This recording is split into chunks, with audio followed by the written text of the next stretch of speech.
తను తలెత్తుకుని తిరగడం కోసం తన కుటుంబాన్ని తలదించుకునేలా చేసేదా?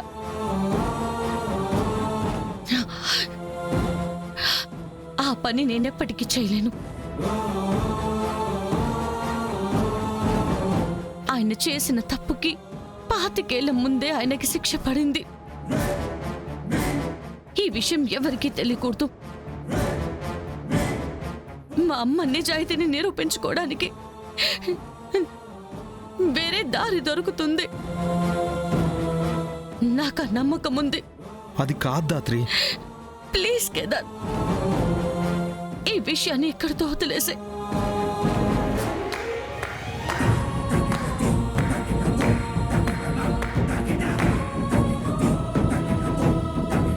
ఇప్పుడు చూడండి, వీళ్ళిద్దరూ ఇదే రూమ్లో ఉన్నారు.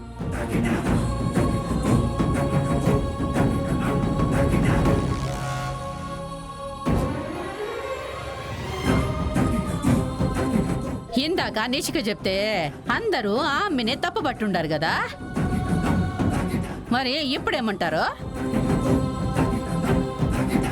ఈ రూమ్లో మీరేం చేస్తున్నారు జగదాత్రి?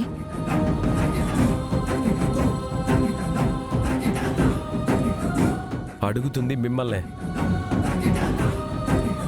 ఈ రూమ్లో మీరేం చేస్తున్నారు? ఇంకేం చేస్తారు యువరాజ్?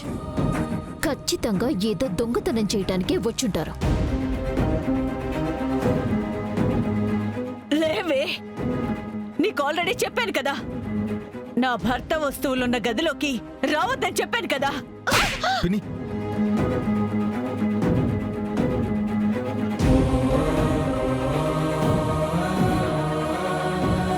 చెప్తే నీకు అర్థం కాదా? ఎందుకే ఎందుకే నా భర్త వస్తువులున్న గదిలోకి వచ్చావు? చెప్పు, ఎందుకు వచ్చావు? ఆంటీ,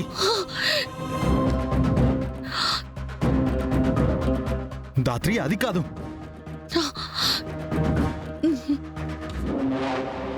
నువ్వొక నేరస్తురాలు కూతురువే అని ఇప్పుడు నిరూపించుకున్నావు. ఛీ! నీలాంటి దాన్ని ఇంట్లోకి రానివ్వడమే నేను చేసిన తప్పు. ఆగవే, దాత్రి, జగదాత్రి. ఆంటీ, అత్తయ్య, పినిగారు, ఆంటీ, అత్తయ్య, ఆంటీ, ఆగండి. జగదాత్రి, ఆంటీ, పినిగారు. ఆగండి ఆంటీ. పదమ్మి. అత్తయ్య, ఆగండి ఆంటీ, అత్తయ్య, ఆంటీ. నేను చెప్పేది వినండి. పోవే. దాత్రి,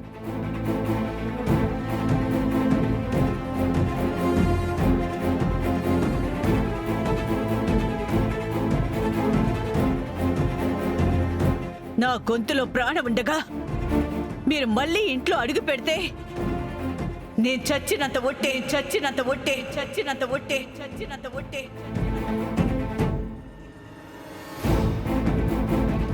ఆ మాట అనకండి. మెమ్మల్లి రాము, మెమ్మల్లి రాము, మెమ్మల్లి రాము, మెమ్మల్లి రాము. వెళ్ళండి, వెళ్ళండి, వెళ్ళండి, వెళ్ళండి. పద కేదార్. జగదాత్రి,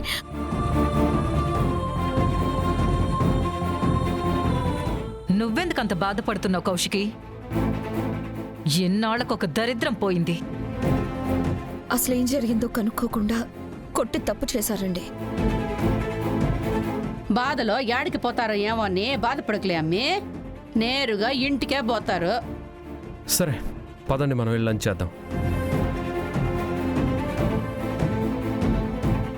ఆగి ఆలోచించి మాట్లాడడం తెలుసుంటే ఇవాళ నువ్వు నేను ఇలా ఉండేవాళ్ళం కాదమ్మా. యామిని, యామిని,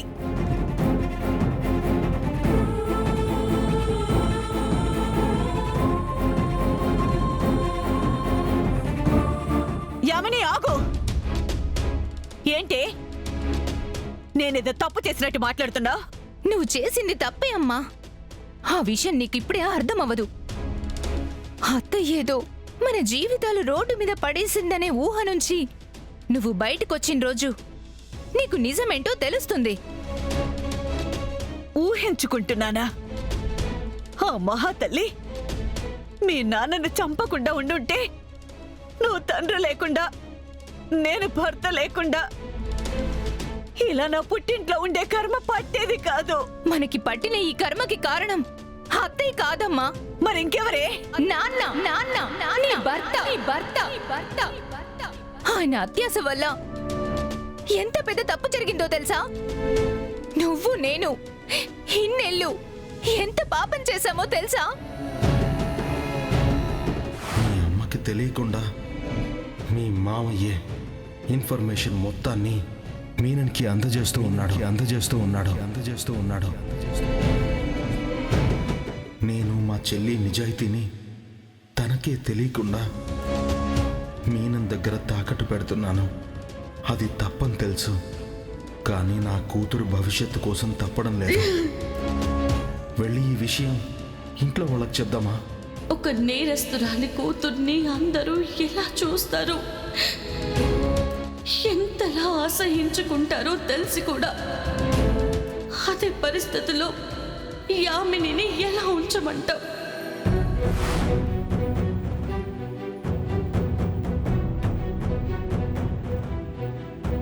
చదువు, నీకే తెలుస్తుంది.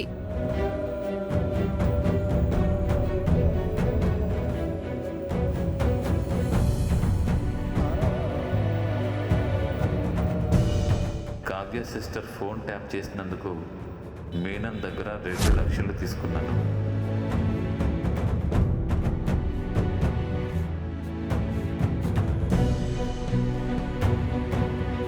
ఇదిగో 30,000 మాల్ గురించి ఇన్ఫర్మేషన్ కావాలి. ఇదిగో 50,000 చెక్ పోస్ట్ ఇన్ఫర్మేషన్ కావాలి. ఇదిగో 10 lakhs సీఎంని అటాక్ చేసిన ప్రూఫ్స్ కావాలి. నేను నా చెల్లి నిజాయితీని తనకే తెలియకుండా మీనన్ దగ్గర తాకట్టు పెడుతున్నాను. అది తప్పని తెలుసు, కానీ నా కూతురు భవిష్యత్ కోసం తప్పడం లేదు. ఇదే ఆఖరి డీల్. ఆ తర్వాత నా కూతురుని భార్యని తీసుకొని లండన్ వెళ్ళిపోదాం అనుకుంటున్నా. నిజం తెలిసిన రోజు నన్ను నా చెల్లి క్షమించదు.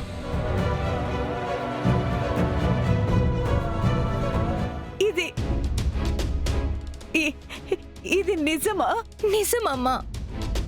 అత్తయ్య ఏ తప్పు చేయలేదమ్మా. ఆవిడ వల్ల మనకే నష్టం జరగలేదు. ఇంకా ఎవరైనా నష్టపోయారంటే అది జగదాత్రి అమ్మా.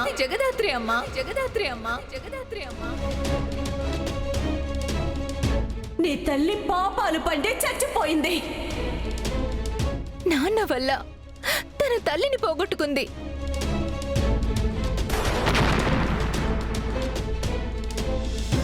మన వల్ల చిన్నప్పటి నుంచి మనశ్శాంతిని పోగొట్టుకుంది. అత్త ఎందుకు ఏడుస్తున్నా? నన్ను ముట్టుకోకు, నాకు తేళ్ల చెరులో పాకినట్టుంది. మీ అమ్మ ఒక నేరస్తురాలు, హంతకురాలు, లంచగొండి, తప్పుడు మనిషి, ఒక అవినీతి పర్రాలు. చాలా పెద్ద తప్పు చేసేశామమ్మా. నిజం తెలిసాక కూడా నీ గురించి నా గురించి ఆలోచించి నింద తన మీద వేసుకొని మౌనంగా వెళ్ళిపోయిందమ్మా.